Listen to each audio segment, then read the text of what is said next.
Welcome to the Leafy Podcast, helping real estate investors and entrepreneurs grow. Say hello to your hosts, Jennifer Gligoric and Brian Price, founders of Leafy Legal Services, teaching you how to protect your assets, grow your business, and manage your wealth. Let's start the show. Hi, everyone. Welcome to Leafy Podcast. Thank you so much for joining us today. I'm Tammy Geerling, the podcast manager, and I am joined by our host, Jennifer Gligoric. She is the COO of Leafy Legal Services, and she has an amazing guest with a lot of personality today, so cannot wait to get started. I'll go ahead and hand it over to her. Thanks, Okay, Jennifer. I can't wait to meet him too. So this person who's had his dreams a really long time, since he was a boy, he wanted to own apartments. He wanted to be a lawyer. He wanted to be a pilot. So we're going to find out if he was able to accomplish all of that. We kind of know about the apartment thing because he's on this show. But he didn't start out that way. He started out cold calling with his dad. Fun times. But he has owned over 800 units in his career, $20 million worth of multifamily investment properties. So that's why he's here. We're very excited to hear a lot more about our guest, Charles Dobens of Multifamily Investing Academy.com. That's multifamilyinvestingacademy.com. Charles Dobens. Welcome, Charles. Thank you. I just want to let you know I left all my funny jokes in the green room with you ladies, so this is going to be very dry. And the talking about cold calling, you just re-triggered my post-traumatic stress disorder from being an insurance salesperson. So thank you very much for that, Jennifer.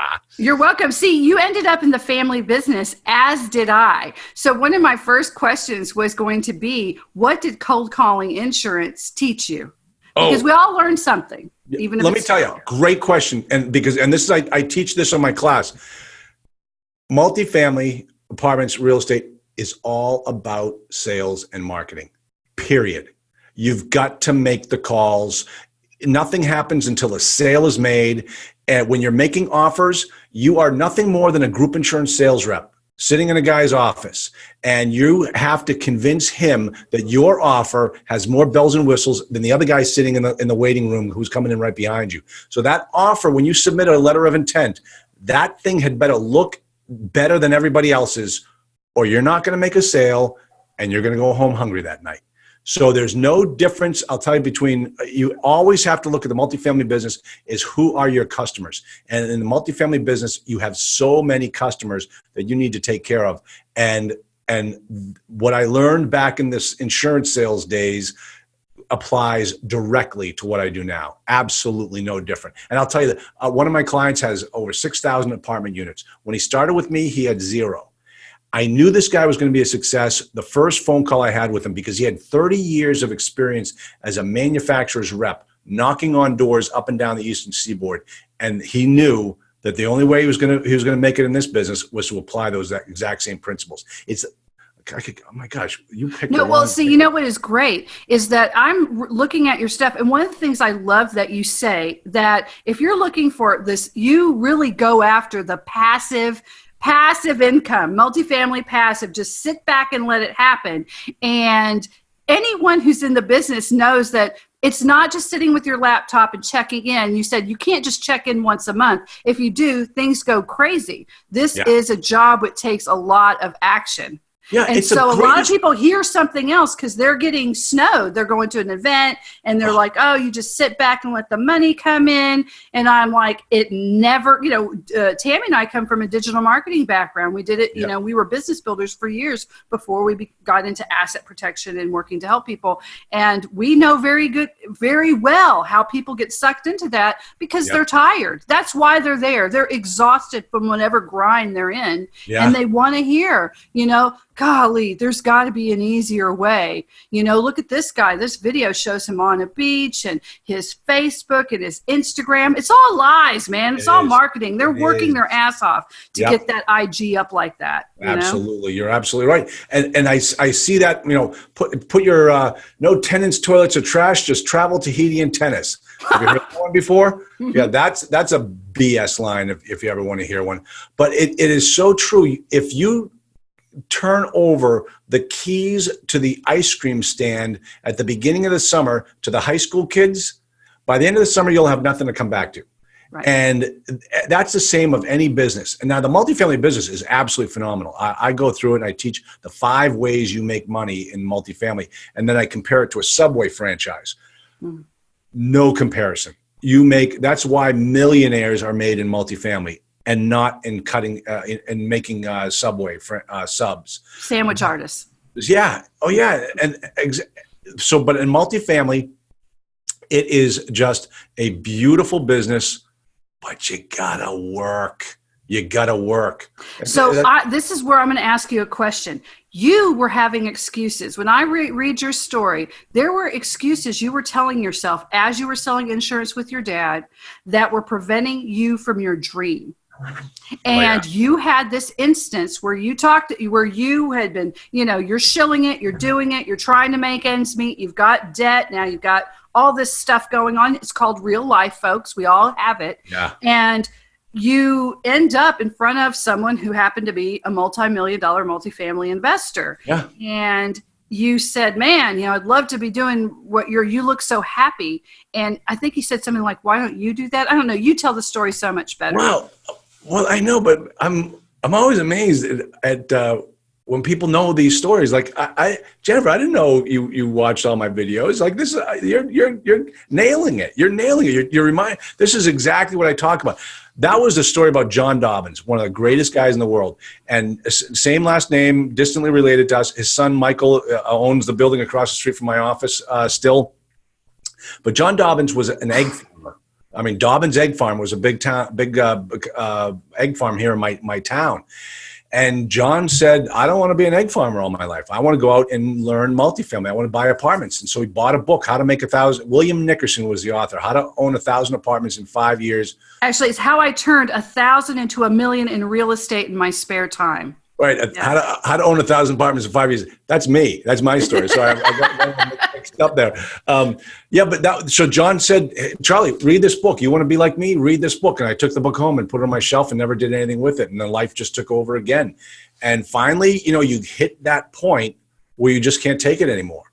And, I'll tell you something, Jen. When I speak at events, I said this one time at an event, and I thought to myself, I said it right off the cuff, and I thought that it was so novel, this statement I'm about to tell you, that people would think I'm brilliant. I said that when I owned my insurance business and I had 35 employees working for me, I hated Sunday. The worst time of the week was Sunday nights.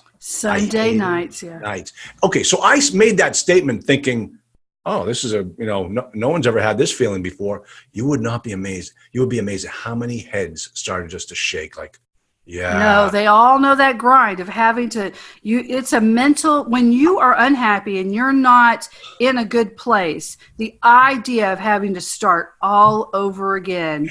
Get your head beat in every Monday morning. Like an athlete, you got to get ready for it. You got to get ready for that fight. You got to get ready for that run or race or whatever you're going to do. You got to get Tammy your head knows back what in we're the game. Talking about. Yeah, she's just sitting there. Like, oh. Yep. Yeah. So that I finally hit the point where I can't do this anymore. I really thought to myself, I got another 25 years to go. I am one of these bankrupt entrepreneurs. I got 35 employees, but sometimes some of my employees made more money than I did. Yeah, and you had your law degree. So he went and he did get his law degree. So he became a lawyer. And even though he still had it, he was running insurance. He had about 35 employees. And then I think in your story you said, I turned 40. That is some horrific thing, right? I know. Look at me, I'm 72 now. I know. And wasn't that like yesterday, right? And I tell you, the thing that kills me is I've been telling people I'm 72 for the last 10 years. And 10 years ago it was a good joke. Now when I tell people I'm 72, you get a look like Tammy, like, it looks good for 72. Yeah. Okay. That's what 72 is like. I wasn't. No, Tammy, it was a joke. I'm not 72. He doesn't look 72. Gosh. She's just on mute. She just doesn't even know anybody named or age 72. Live that long? Gosh, these kids nowadays. She's not even a kid, though. Tammy just looks very young. She's very well preserved. I tell Tammy, I said, it's the wine. That is why. We're pickled. Yeah, and then margaritas on Monday, and then like a Manhattan on Tuesday. That's Just right. keep trying it. The thing is, I got to tell you, you're absolutely right. Because when we're setting up here, and she said like, "Oh, you can see my daughter's bed in the background." I'm like, "She's got a daughter? Holy cow!" I was expecting to see like a Van Halen poster on the wall. Like that's her. She's a teenage kid. Anyway, let's get back to work here. So that was the thing. The Sunday nights, I said I couldn't do it anymore. And you're absolutely right. But what I did is I sold the business. I had to sell the business. I couldn't do it anymore. I swore I would never be in insurance again.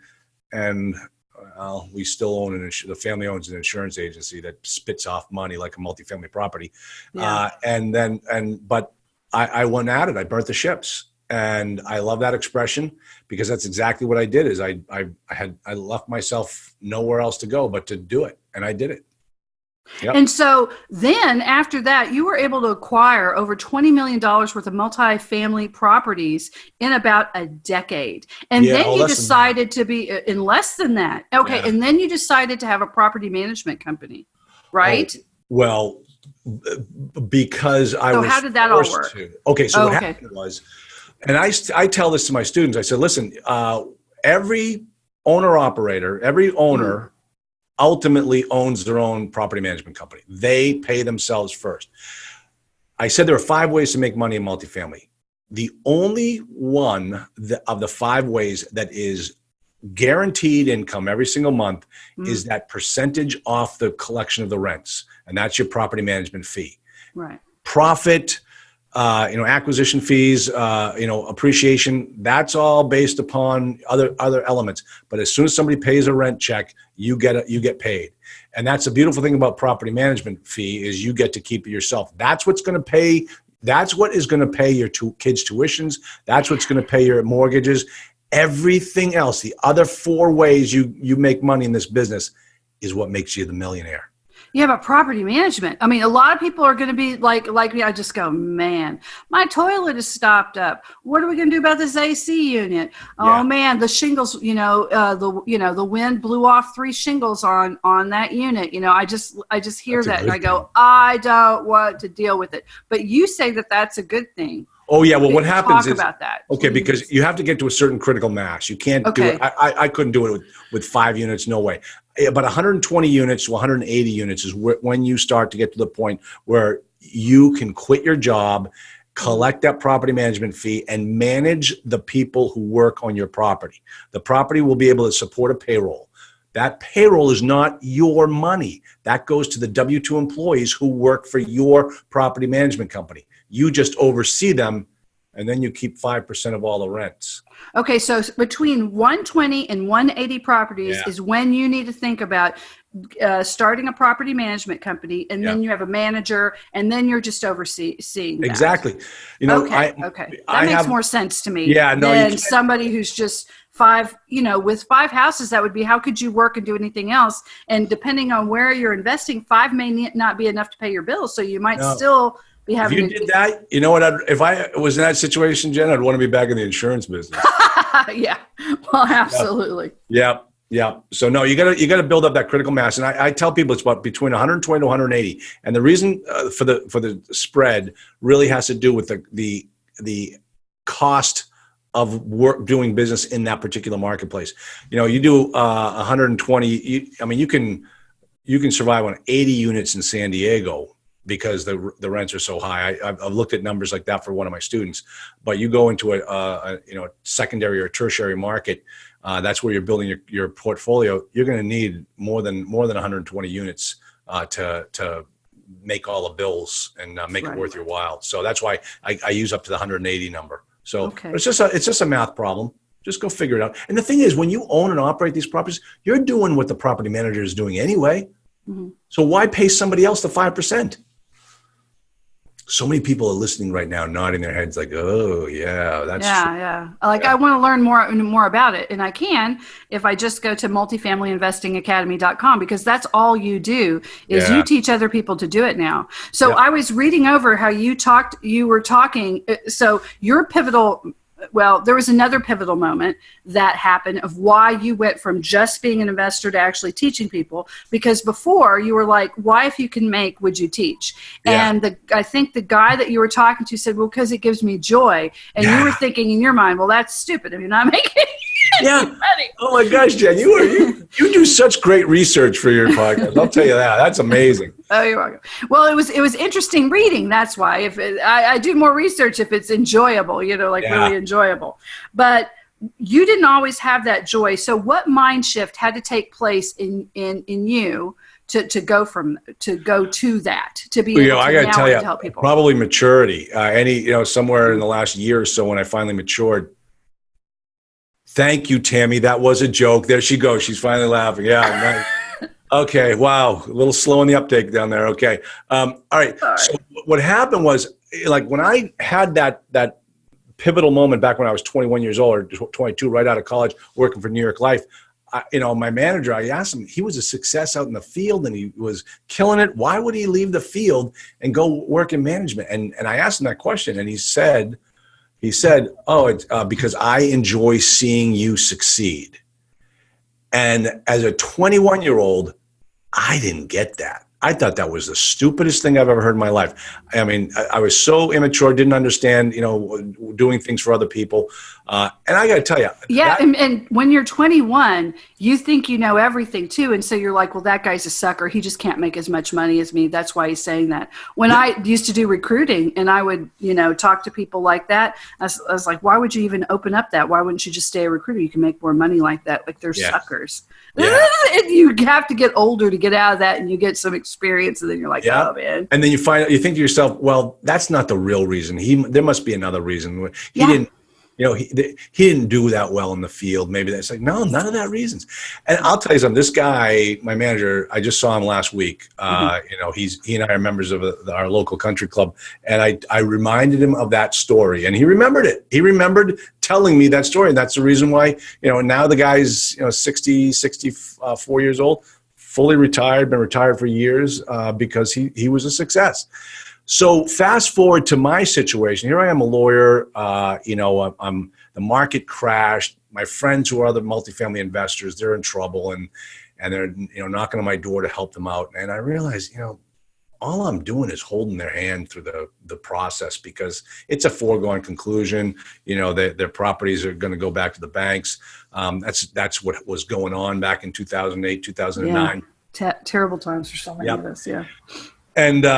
And so I realized a lot of them I asked, like, why'd you buy this property in the first place? This thing's a dog. And they're like, oh, no, we're going to, do this, and the cap rate's going to, and like, oh, none of them were trained correctly or had a business background to understand how this business works.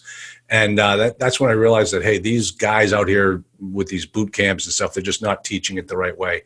And that's when I said, I'm going to go out there and help people do it. And so I set up my business entirely differently than everyone else.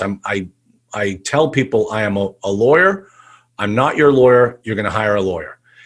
But nevertheless. Well, that's what we do too. I mean, we're not their lawyer. We have lawyers.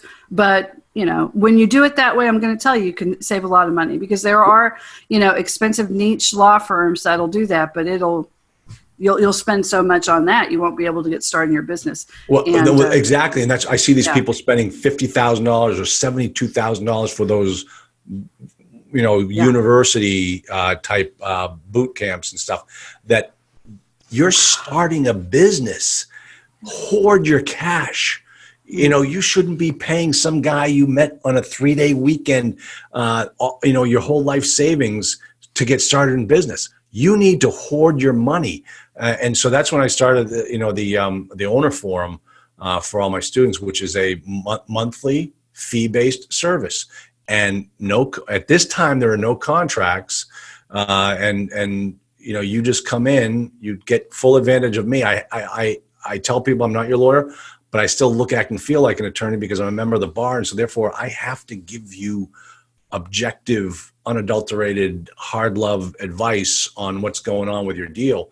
And really just now I love Sunday nights. I love Sunday nights. I love hitting the ground running on Monday morning and helping my students. It's a blast. Well, that sounds great. And like, I remember one, you were talking about, like, you had a friend who came to you and he gave you a contract and he was trying to do some deal. I think his name was Bob, that's it. Or that's what you called him.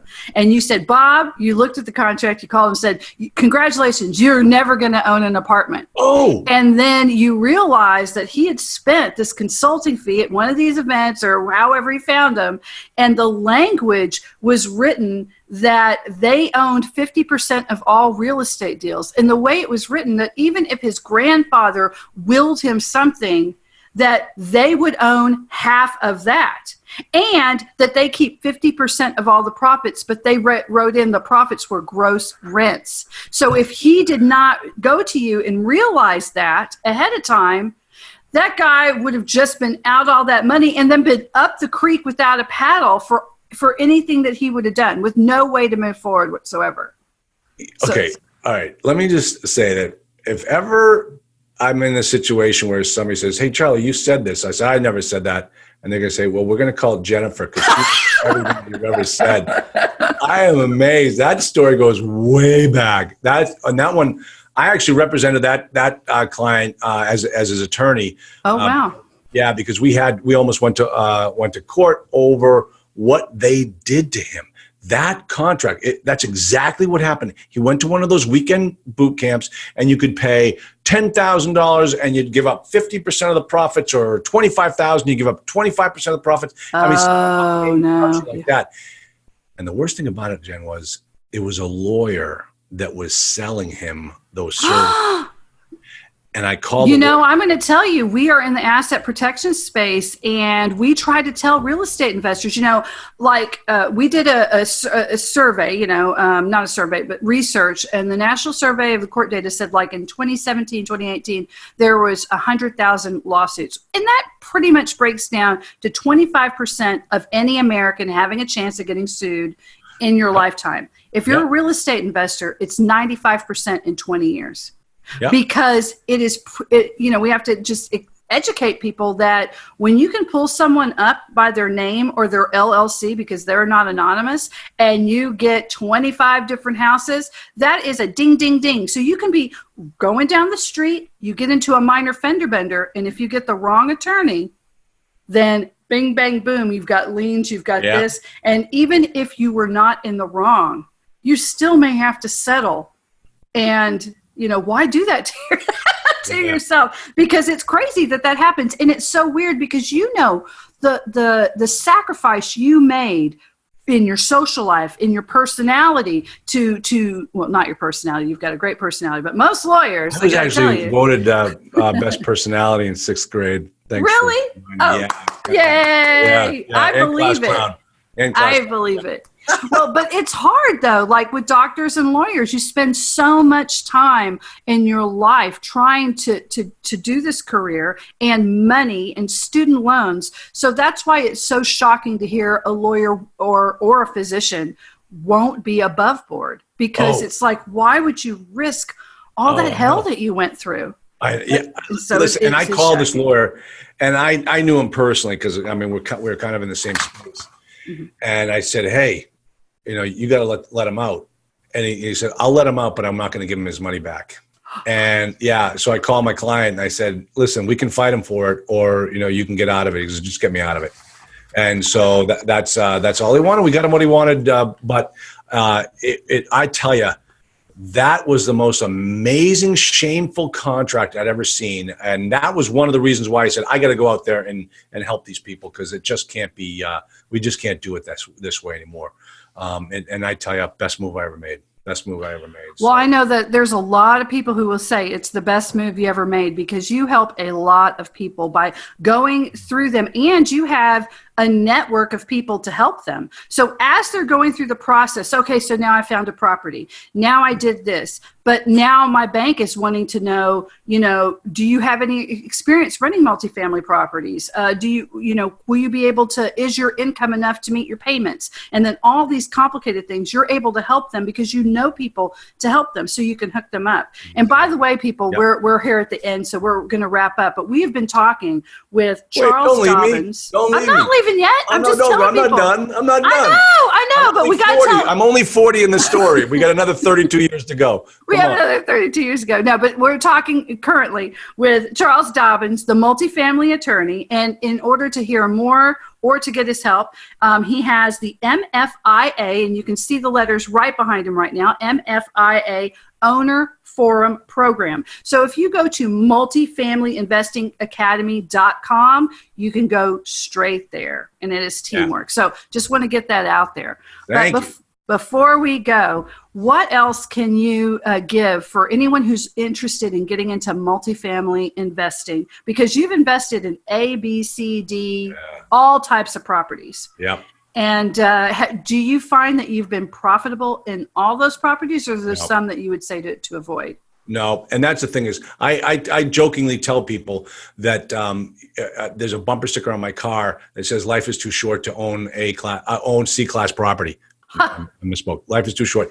But I have one of my students who always sends me a text whenever I say that. He's like, "Charlie, I made millions on C-class property. Why do you tell that to people?" I'm like, "But it worked for you." I don't own a tool belt, so I can't get out there and fix stuff. You really have to understand owning multifamily is going to change your life. And you have to understand, how will owning this property change my life? And I just had a student bought a property. We did our Monday Night Live call. It's a 28 unit in the South. That's all I'm allowed to say. In the South, 0 tenants. He had to kick out the 10 remaining tenants out of the 28 units. This thing is going to be a full rehab. All right. I couldn't do that. But this guy, we just did a little back of the cocktail napkin numbers. He's going to make $1 million in this deal because of what he bought it for.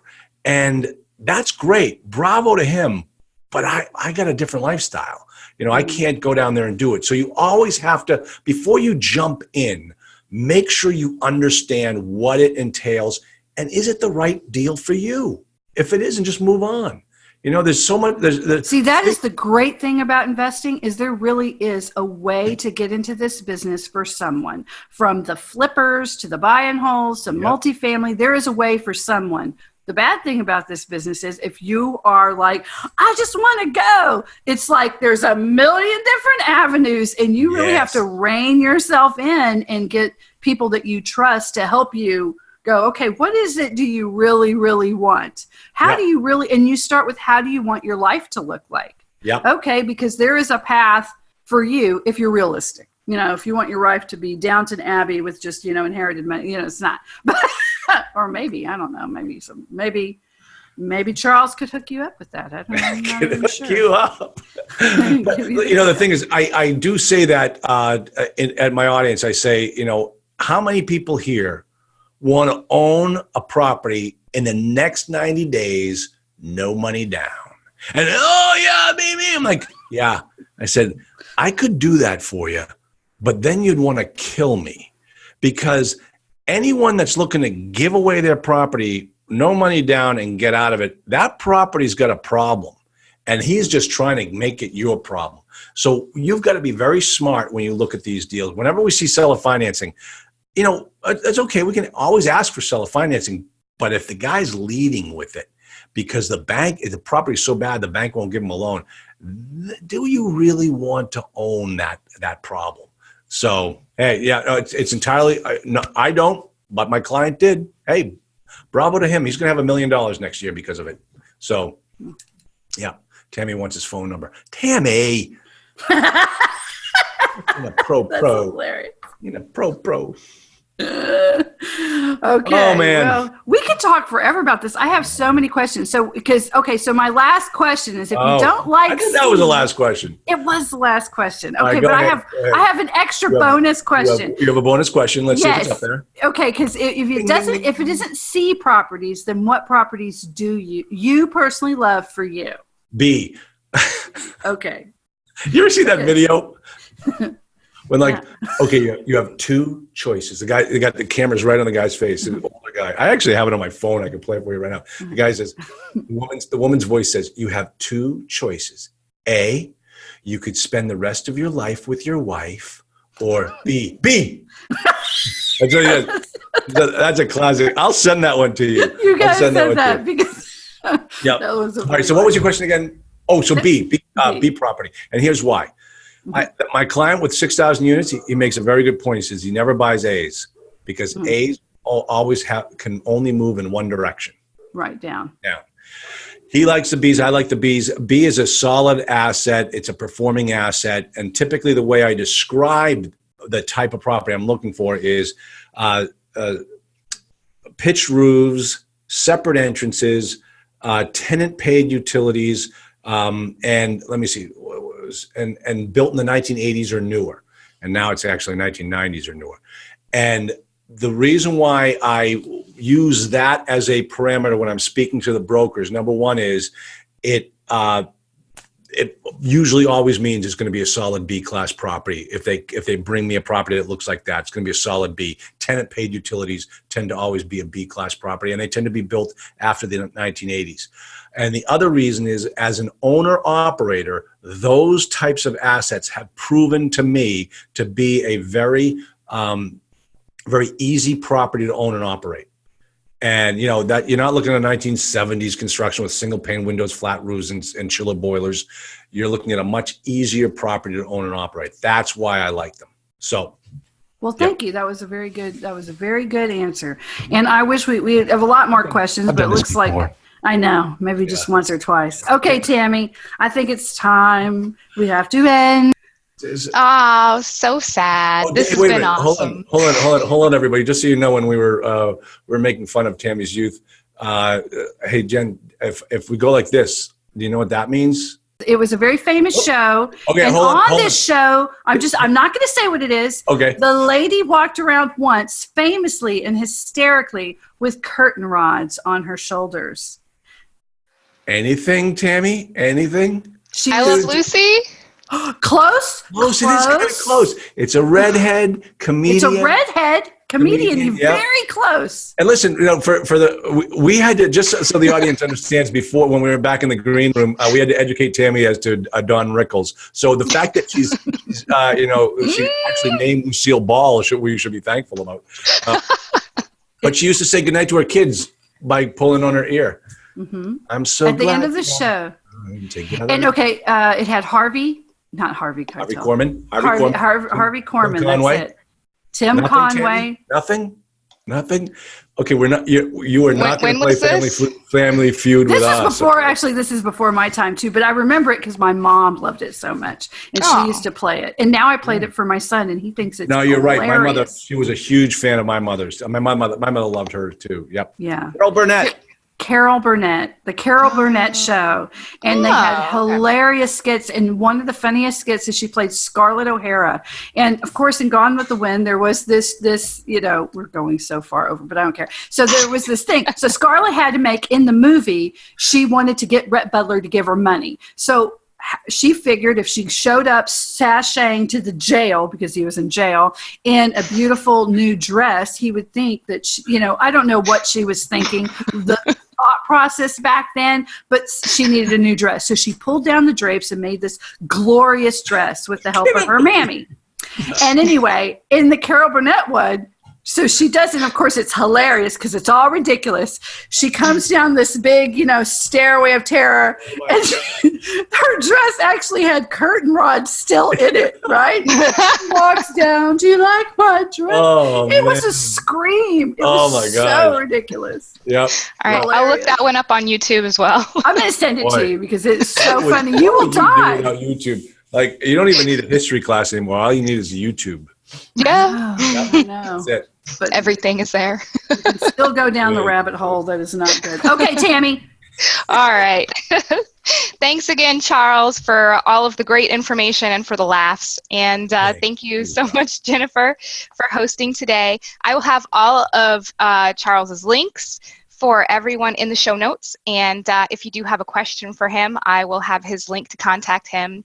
Or you can email me at Tammy, Tammy, at leafylegalservices.com, and I will make sure to get that back to Charlie and then back to you as soon as possible. So thank you again, everyone, for watching. And if you'd like to look us up, we're on all social media at Leafy Legal is where you will find us.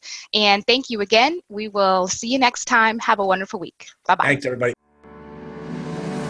Attention real estate investors and entrepreneurs. Did you know that real estate investors are a primary target for lawsuits? According to the National Survey of the Court data, 25% of Americans risk being sued in their lifetime. However, if you are a real estate investor, you have a 95% chance of being sued in the next 20 years. Leafy Legal Services helps you protect your assets and strategically grow your business and wealth. Leafy Legal Services are experts at the Series LLC and Delaware Statutory Trust, two of the newest and most ideal legal structures for real estate investors. Leafy Legal Services have the most personalized and affordable solutions for setting up LLCs. Property owners are always at risk when it comes to their assets. Anonymity is so important. If you own just a rental house and you own your home, you have to protect yourself and your properties from any potential legal issues. Leafy Legal Services have the right solutions to make sure you are happy and feel secure.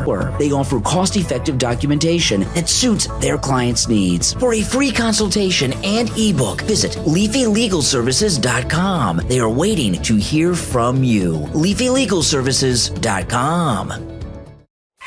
Follow us on Facebook, Twitter, and Instagram. Don't wait. Take action now. LeafyLegalServices.com. Protect your assets, grow your business, and manage your wealth.